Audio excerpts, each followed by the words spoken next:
We don't need the WNBA. We don't need to sign a CBA. To the point that Nafisia Collier literally made these absurd comments the other day, right before the deadline ran out. Being on the side with Unrivaled, I know what it takes to run a sustainable business. So I think if they find a model that makes that happen, they need to put people in place who can. When Breanna Stewart felt compelled to address the ratings publicly, that alone signaled how serious the situation had become. Stewart is not just a player.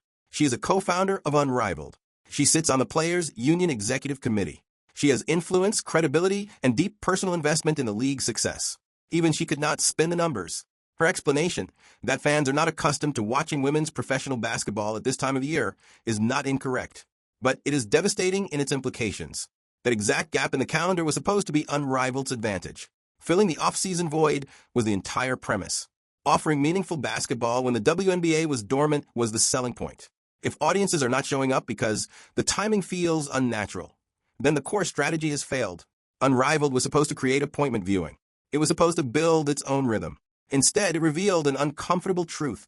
Without the storylines, rivalries, and cultural moments that drove record WNBA ratings last season, interest collapses. There is no Caitlin Clark, no Unrivaled Race, no nationally recognized tension that extends beyond the court. And without those elements, the audience does not follow. This realization extends far beyond Unrivaled survival. It challenges the broader narrative that women's basketball interest is evenly distributed across all stars and formats. The data suggests otherwise. Viewership is concentrated. It is driven by specific players, specific narratives, and specific moments. That is not a moral judgment.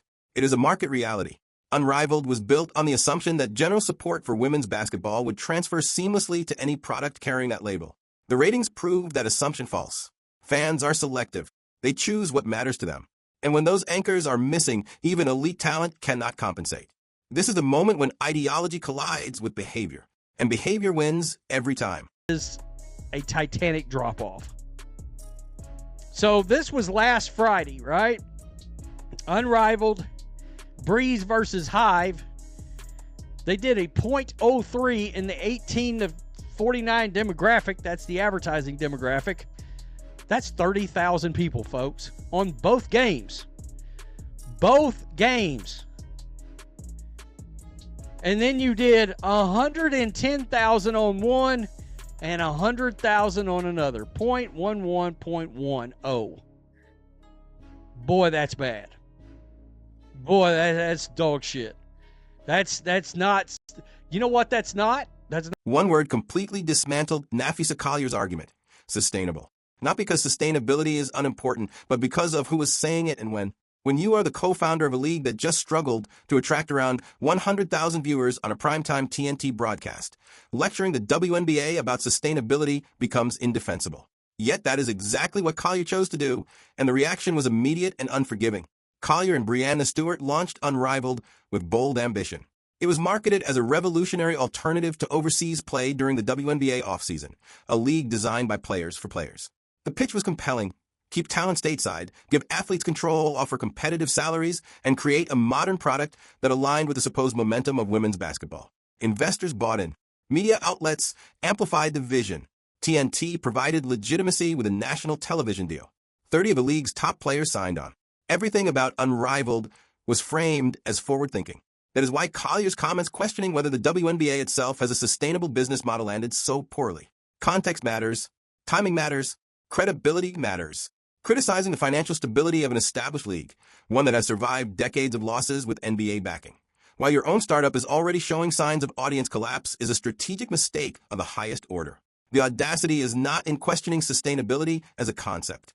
It is in doing so while your own product is underperforming in real time. Unrivaled had not even completed its second season when Collier went public with those remarks. There had been no long-term proof of concept, no sustained ratings growth, no expansion in fan base. Yet the rhetoric suggested moral and economic superiority. That disconnect is what triggered the backlash. Friday night made the contrast unavoidable. The very platform Unrivaled relied on for legitimacy, TNT, became a stage where its vulnerability was exposed. When numbers came in, the argument collapsed under its own weight. Sustainability is not a slogan. It is demonstrated through demand, consistency, and growth. And when those metrics are missing, the criticism aimed outward inevitably boomerangs back. Unrivaled positioned itself as the future. But futures are not declared, they are earned. And that night made clear just how fragile that future actually is. Oh, literally, Breonna Stewart had to come out. She actually made comments about this. Nobody has been more attached to Unrivaled than New York Liberty star Breonna Stewart, who is a co-founder of the league, along with Collier, and a VP on the Players Union Committee. Unexplainable, folks. And she recently spoke about these ratings. Not these ratings. To my knowledge, she was speaking about the premier ratings, which were trash, but were better than these. Yeah. She recently spoke about the ratings, which were conveyed in a January 11th article from Madeline Kinney of the New York Post. The numbers from Friday night are not disappointing. They are catastrophic. A 0.03 rating in the key 18 to 49 advertising demographic translates to roughly 30,000 viewers.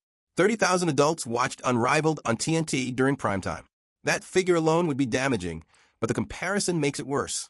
The NBA pregame show that aired immediately before Unrivaled attracted approximately 50,000 more viewers than the games themselves.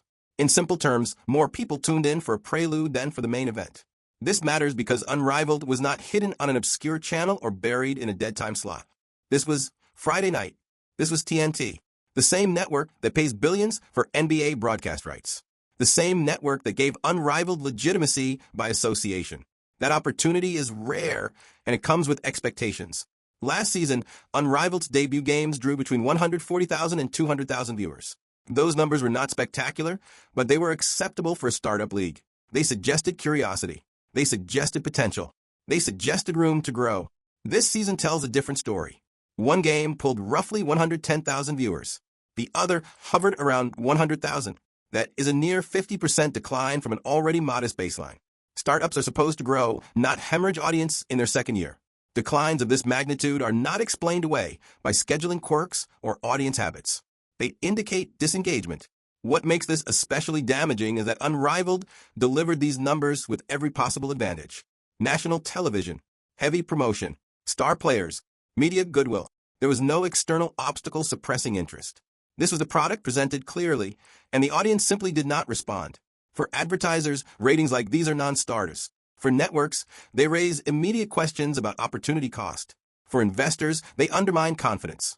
And for league leadership, they remove the ability to speak credibly about sustainability elsewhere. Primetime is where legitimacy is proven. Unrivaled was given that stage. What it delivered instead was confirmation that curiosity has faded and commitment never materialized. They've already shown that they may be way too greedy in all this. I mean, what's the point of a new media rights deal if you're going to price out of it and still lose money? You just don't make the deal. I think these ratings are big. And they're big in the aspect of maybe we get these two, Collier and Stewart, to shut the bleep up when it comes to the CBA. This being an alternative product, sustainable. Oh, look at us. Well, if we don't get it done, you can always come over here and play. Yeah, unless you're not in business. If you're not in business, nobody's playing anywhere. From a business standpoint, this is where the damage becomes irreversible. Unrivaled was never just an off-season league. It was meant to be leverage, a bargaining chip, a credible alternative that strengthened players' positions during collective bargaining negotiations with the WNBA.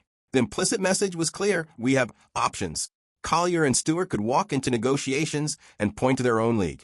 Television deals, investors, infrastructure, the ability to redirect focus if demands were not met. That was the strategy from day one, and these ratings destroyed it.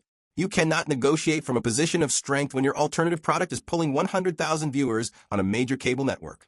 You cannot demand a 50% revenue split when your own league struggles to generate attention. You cannot call the WNBA's business model unsustainable while your startup is bleeding audience in its second season. Leverage depends on credibility. Credibility depends on performance. Right now, Unrivaled provides the opposite. Instead of strengthening the player's hand, it weakens it. Owners see the numbers. Networks see the numbers. Negotiators see the numbers. The idea that Unrivaled represents a viable fallback option has evaporated. That does not mean the WNBA is perfect. It means the alternative failed to prove itself. Once leverage disappears, rhetoric loses power. Public pressure becomes noise.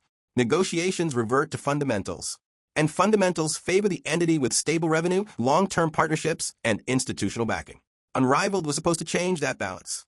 Instead, it confirmed it. No league to come play. And look, these two games, what's even worse, these two games were on actual TNT. Not true TV, actual TNT.